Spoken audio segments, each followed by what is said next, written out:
my people, hello people, welcome to my Goret Miss Confidence channel. Yeah, so today we have something special for you. Today I'm with two people. This is my manager, in Lusaka Burundian TV, and uyu nguyu umukinyi wacu, is one of ours. So ndashaka kugira ngo mbere yuko mvuga ikintu cyose babanze babasuhuze. Ndabanza na manager wanje, which is our vice manager. Ndabaramukije cyane banywanyi ba Goret.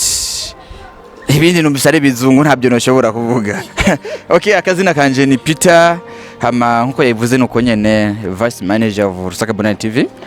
Bisigaye murabimenya mu nyuma nta kibazo turabandanya ibiganiro. Okay? Reka twumve nawe badusuhuze. Yego turashimye cyane gose, turabaramukije cyane gose. Hanyuma akazina nako banyita gaciye ubwenge. Yego ibikurikirana byiza cyane gose. Tuzoguma tubandanya tuvugana. Okay, turabashimiye. Okay, so guys, nkuko bababwiye kabisa, kaba uyu munsi turi gukina ariko nabatoyeho kugira ngo tubanze tukore umukino twara dukina ko izi ni inshuti zanye kabisa nkunda cyane kandi nobaha cyane. So shaka kugira ngo tukore wa mukino wacu tuhora dukina. So numve ko mwose mwiteguye. Amazina yawe ni gaciye ubwenge. Amazina yawe Peter. Okay, Peter, which is my dad. Uyu ni papa wanje muri filime.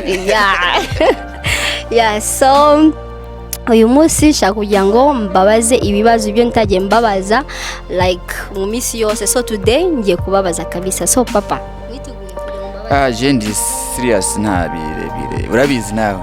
Ariko ntuzamenyera ati papa higiye tuzokina filime ndi umugabo wawe urumva zari hatari nzabana baby sweetie. Okay. So guys, ngiye kubaza papa ikibazo kimwe, sibyo? Papa, iyo turi ku actinga wumva gute? Iyo ndi umwana wawe wumva bimeze gute? Muri wowe wumva umeze gute? Nice question. Hama je ndumva neza kuko tuba turi ku kazi. Ndabyumva neza kandi ndabyakira neza bikananyohera. In fact imbere birangyohera cyane almost 100% kuko nanje uri kurampamagara papa uri umukobwa ungana uko nta mwana ungana nkawe ifise urumva ko ari ibintu biryoshye. Nirahari iryoshye gose. Mbo bimeze neza vraiment nta kibazo, je ndabitwara neza gose mbere kandi nabyubahiriza nkanakubahiriza nko kubura umwana wanje nyene muri film nko bisanzwe. Wow, that's great. Kabisa nanjye ndishimye cyane kuko yakunda nayimbiza kunajya yumva iyo twigu acting ariko uyu munsi ndabimenye. So hari filime bushize twakoze ndi kumwe na gaciye ubwenge. So nawe yari umugabo wanje namuraje muri wese. So uyu munsi shaka kugira ngo ambwire ukuntu yumvishije umunsi namuraje muri wese. Nukuvuga umunsi wandaje muri wese ntago byanyoheye. Ikindi gihande nacyo hano byarangiye kubera ko hari abagabo benshi batumva iyo bari mu rugo.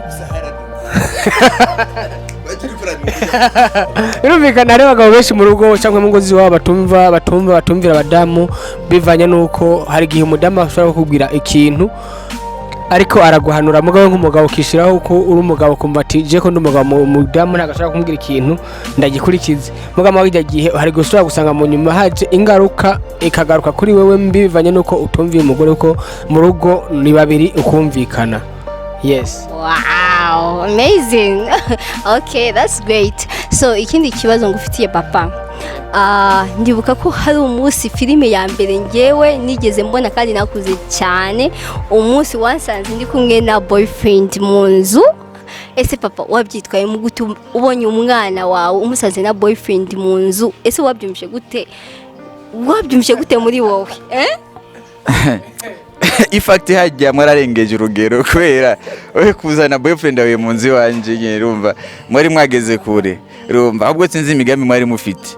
Mbo hama kuzana boyfriend wawe bigaragara ko nawe bikoze utabizi urumva kuko nago wari kuzana boyfriend wawe uziko ndi mu nzu urumva nawe wari wataye ndero ujya munsi kwabaye nyine nko kumupapa yubashi nari ngomba ngende Dubai ntago nari kumukubita cyangwa ndagushwanira otherwise mwari mwarengeje urugero so ntago byagenze neza hajya kabisa. Mumbabaze papa sinonge. Okay. So alright guys, kandi gacubwinje hari ahantu nabonye bushize ifilime yitwa ngo Young Future. araho nahabonye kabisa gukubita abakobwa amabuno. Ese wa musi byari bimeze gute? Mbwira umunsi wawe yakubitaga ya mabuno wumvaga bimeze gute? Ya arumvikana nkacu abantu kamenyereye kuvuza ibintu bita ingoma n'umuco kama niba ariko bavyita ingino n'umuco kama twe abantu bita abatimbo na niyo mpamvu n'ikiganiro kugira duyikore na cyambariye nkuko dukunda kwambara turiko turavuza ingoma. So kila gihe ariko ndakubita kwa bijya bisusu niko bavyita mu Kirundi cyangwa mu Kinyarwanda nibisanzwe cyane gose yuko ni ibintu menyereye cyane. Kabisa kuna kubita amabuno ndabyumva. Okay papa reka nkubaze ubushize araho nabonye kabisa ukubita brother Seidu wamukubisa urushi rutabaho. Ese wamusumukubita urushi wumvishe gute muri wowe? Nambabazi wumvishije muri wowe zije muri wowe kabisa nambabazi wigeze mu maso kumukubita rwa rushi? In fact Seidu nawe ntago yumva. Rona Seidu namutumye kugura ifanta acagaruka ninguga nagomba nirira umwana. Agarutse niko yaraca arafata na mwene sister wiwe. Urumva rero ryari ishavu. Urumva rero naramwishyuriye mu kubera ujya mususi namuhanye ariko na sister wiwe. Ajya rero naramuhanye. Ariko gusa rero rijya ko urabona vraiment nawe yari yagisabye ati unkubite nyene acasanga rero yahuye n'umuheri shababe nanje cyo ndakubita nyene mbona arakumbaga ati ngiza ndisha umuntu. Ariko Imana ishimwe gutigeze umwica. Okay so kuri ikibazo cyanyuma kuri gacyubwenge araho nabonye wabaye gateman then nkabona haraho naje kabisa ndagukanga cyane ndaza ngagutonganya fungura upango va wa mose. Ese wabyitwayemo gute? Ntago wabonye ko ndi umuntu kazi cyane? Ese nakwicira aho ngaho? Ese wabyitwayemo gute muri wowe?